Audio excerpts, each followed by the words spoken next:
Here's that breaking news. It's in East LA, a police pursuit, and let's go up to Desmond Shaw live in Sky 2. Des. Pat, here we go again, second one of the afternoon. We are in East Los Angeles, but this involves CHP. Apparently, the driver of this vehicle was driving along the right shoulder of the southbound 5 freeway. They tried to pull him over, failure to yield, and then all of a sudden he took off, started driving like a total lunatic. Look at him, he's driving. Oh, he just crashed into the curb right there. So we're on some small residential streets, and this person is really taking some huge chances as CHP has been in pursuit of this one. He already dropped off a female passenger, stopped really quickly, and let a female out, and she ran. I can't tell if CHP got that person in custody, but this was just a failure to yield, was driving on the right-hand shoulder, and the second that CHP lit this driver up, the chase was on. It is a older model Honda CRV driving so crazy, and you saw right there, went up on the curb and almost lost control, and look at him driving on the wrong side of the road. This is a really dangerous one, Pat. There's no question about that. You're watching CBS 2 News at 6 o'clock for our viewers out there in Desmond.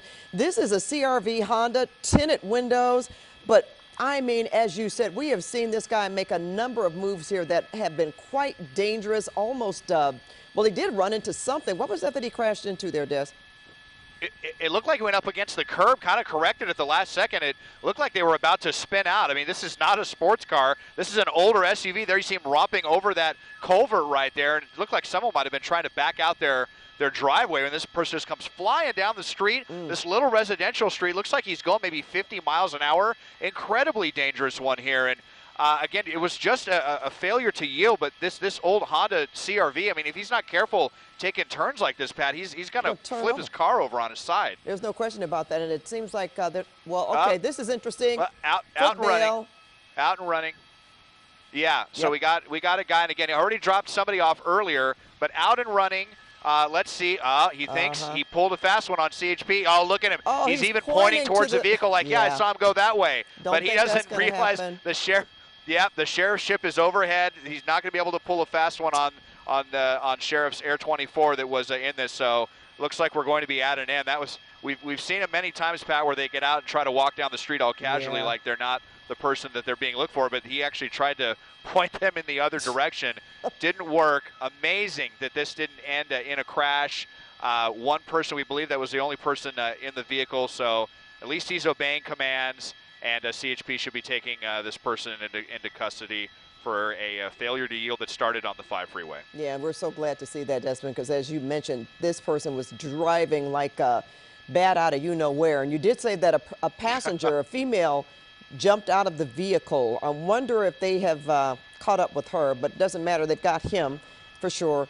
And again, as you had mentioned, the one was failure to yield, and it turned into, I mean, just a failure to yield to police officers as well. He led them on this dangerous pursuit for just a little while and then tried to elude them by getting out, walking slowly, and pointing to the vehicle. That was really a move, wouldn't you say? Yeah, absolutely.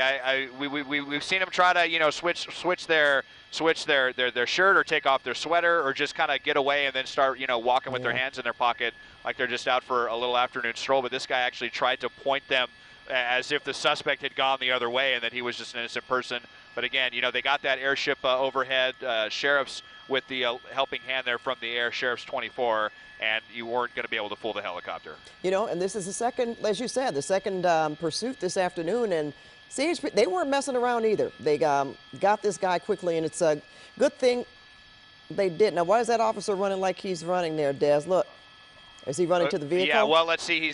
He's probably going to go try to clear the vehicle. I don't think it's been cleared yet, and as pretty much always, Pat, we're dealing with yet another vehicle with blacked out windows, so CHP is going to kind of have to approach this one.